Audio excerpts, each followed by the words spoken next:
Have you ever felt that heavy weight on your chest, that knot in your stomach that just won't go away?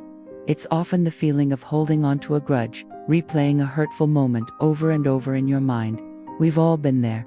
Someone we trusted let us down, a friend betrayed us, or maybe we're even angry at ourselves for a mistake we made. This feeling, this refusal to let go, is what we call unforgiveness. And let me tell you, it's like carrying around a backpack full of rocks. It's exhausting, it's draining, and it holds you back from truly living. Today, we're going to talk about something incredibly powerful, something that can lift that weight and set you free. We're talking about forgiveness. Now, I know what some of you might be thinking. Forgive them. After what they did? No way. They don't deserve it. And you might be right. Maybe they don't deserve it. But this is the big secret, the key that unlocks everything. Forgiveness isn't for them. Forgiveness is for you. It's about freeing yourself first. Let's be clear about what forgiveness is not. It's not about saying what happened was okay. It's not about forgetting the pain or pretending it didn't hurt. It's definitely not about letting that person back into your life if they were still toxic or harmful. Forgiveness is an internal act. It's a conscious decision to release the anger, the resentment, and the desire for revenge that are poisoning your own well-being. It's about taking back your power. When you hold on to unforgiveness, you're letting the person who hurt you live rent-free in your head, continuing to cause you pain long after the initial event. You are tethered to them, chained to that moment in the past.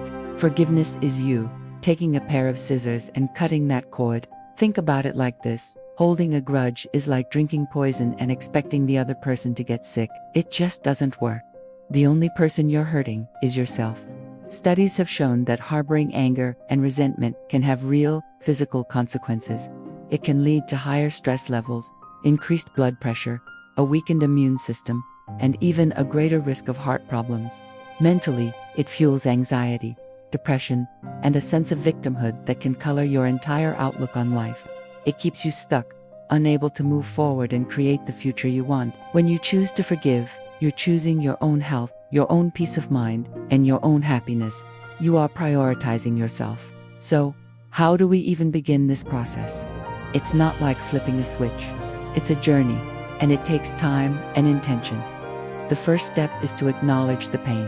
Allow yourself to feel the anger, the sadness, the hurt. Don't suppress it or pretend it's not there. Write it down in a journal, talk to a trusted friend, or just sit with the feeling. You have to honor your experience and validate your own emotions. You were wronged, and it's okay to be upset about that. Giving yourself permission to feel is a crucial part of the healing process. Once you've acknowledged the pain, the next step is to make a conscious choice. Make the decision that you no longer want to carry this burden.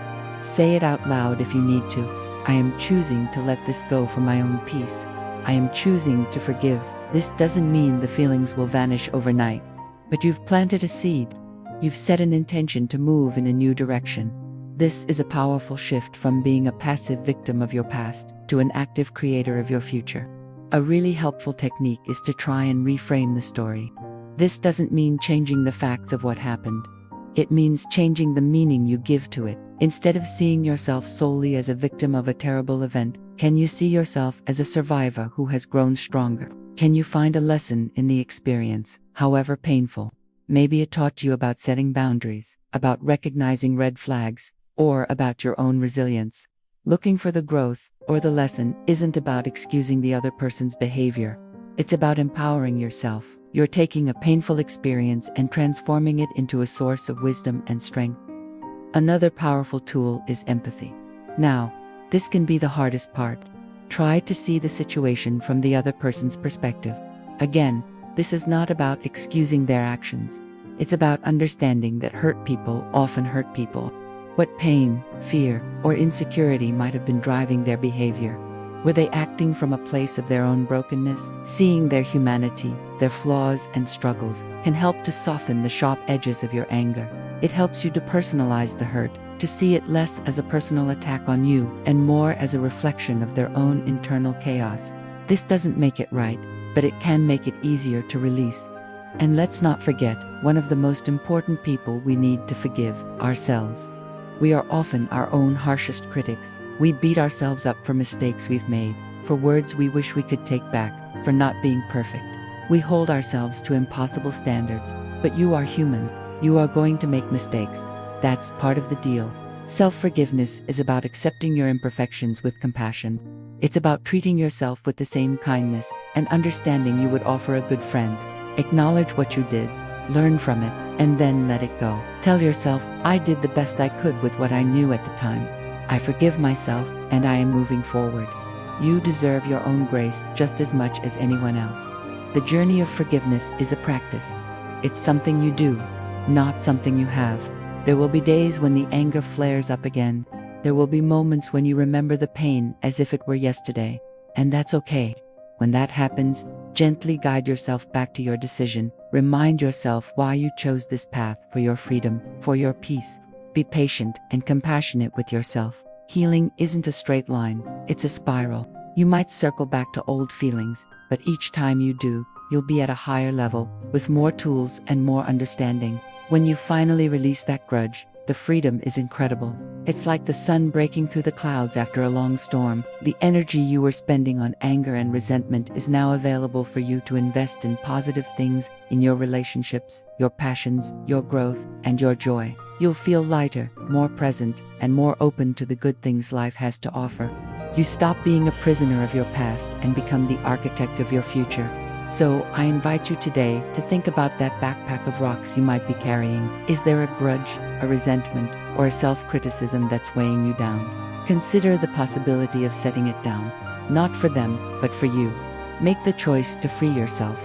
Acknowledge the pain, reframe the story, practice empathy, and forgive yourself. It is one of the greatest gifts you can ever give yourself. You deserve to be free. You deserve to be at peace.